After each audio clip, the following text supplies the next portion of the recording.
How do you escape the day-to-day grind, get rid of all that craziness, hang up your tool pouch if you're still swinging a hammer? By upping your construction business management skills, I'm going to be sharing with you 3 key areas you must know in order to run a successful, smooth business.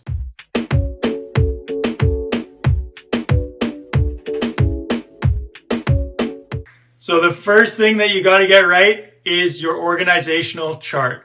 So here we have a fairly typical organizational chart for most businesses, especially a smaller construction type company. And it simply is a chart to help you organize the different roles, different responsibilities, the different functions of your business. So you're going to be on top. You're the CEO. It could be a general manager, president, whatever you want to call it. Generally, that's going to be you, though, the head of the business. And then you've got the 4 main functions of your business. So that would be sales and marketing, your operations. So operations is like on-site production and getting things done, essentially, day to day. You got your VP of administration. So this is your back end, your administrative, HR, your safety, all that kind of stuff.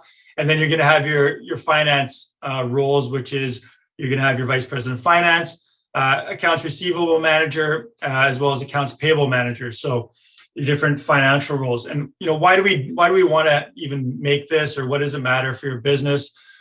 Maybe you're just yourself with a few people, or you've only got 1 or 2 managers or whatever.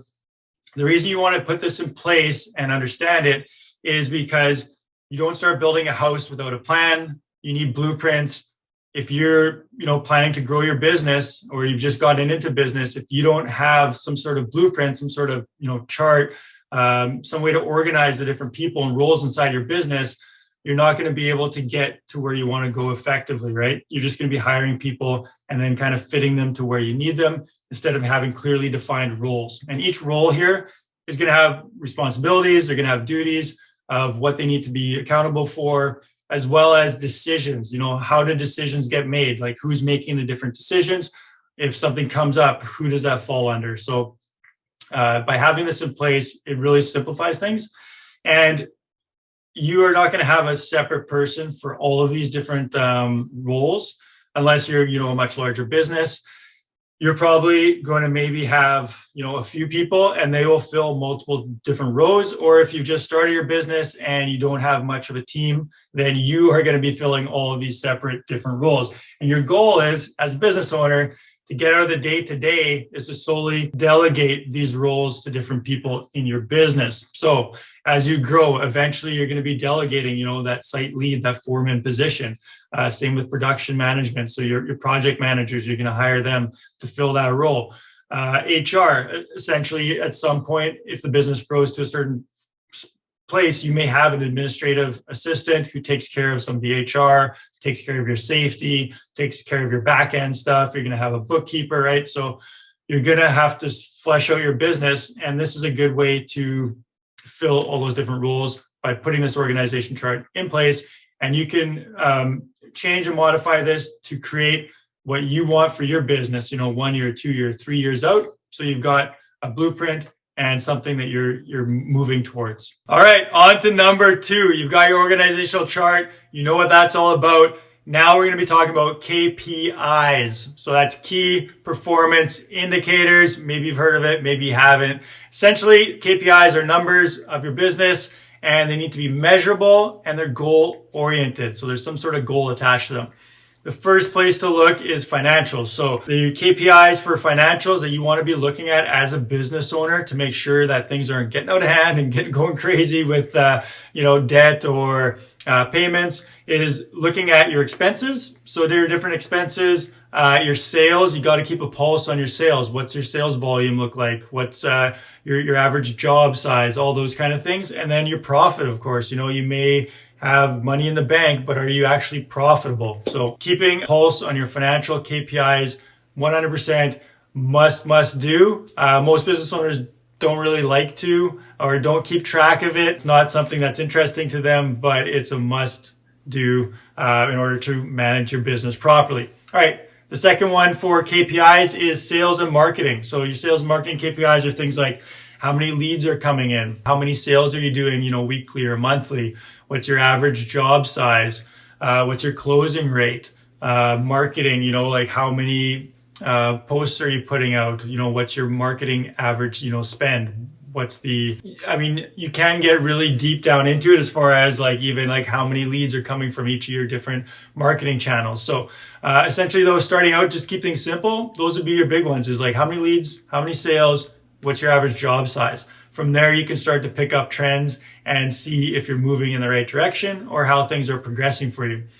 Another key performance indicators that you want to keep track of is your employees, your HR. So you want to know your average turnover, how many people are you turning over in a year or a month or whatever. Productivity, again, how productive are you, are your employees? How much production sales are getting done for the number of employees? And then overtime. Are you overworking your employees? Do you maybe need to hire some more, or maybe lay some guys off, or see if anybody wants to work part-time? So keep track of their hours, see how things are progressing. The reason you want to keep track of all these KPIs is because you can set goals. You don't know your numbers, you don't know what's going on in your business, but you also aren't able to set any kind of goals, and you don't know if your efforts are actually improving. Are you, keeping track of how many people do you want to have in 6 months, in 1 year? What do you want your financial state to be? What's your profit margins? What's what's your average job size that you want? What's the productivity you want from employees? If you're going to be implementing a new onboarding procedure or some new initiative in your business, is that actually making a difference to the goals that you're setting with your KPIs? So that's number 2. Number 3, to managing an effective construction business is leadership. So leadership, so essential. It's a little bit of a hard concept to grasp. Most people think you just lead by example, which is, true 100%. You need to lead by example, but there's so much more to leadership than just trying to be a good person or trying to do the best you can. A lot of it is being open, honest, having discussions with people, and just clarifying to them of who you are, what your roles are, what you expect of them, and being open to them giving you feedback, and having that two-way communication. Culture, big part of leadership is culture, and having a culture of improvement, being acceptable of mistakes as long as they're learning experiences and, they're not being negligible or something like that. But you want to have a culture of improvement, and that is set through leadership. And then your team, right? In order to lead an effective team, you need to have a lot of respect. Just create an atmosphere of some fun as well. Not take things too seriously, but make sure that the respect is in place and people are being treated properly. I've found this to be probably the number one differentiator between highly successful people in my network and different people that I've met who are at a very high level. You get a real sense, a real feeling that they care for people and they want to treat people really well and make sure that they're being fair, they're being honest, and that they're not essentially just not treating people the way that they would like to be treated or that person would like to be treated. So if you can work on that, your leadership will be automatically that much better. And when you meet people in a leadership position, higher up in your network or at a networking event, or you get introduced to them, try to figure out a little bit of their mannerisms, how they became the leader they are, what personality traits in them do you appreciate and you admire, and see if you can then start to work on those yourself. So that is the third one to running a successful construction business, is leadership.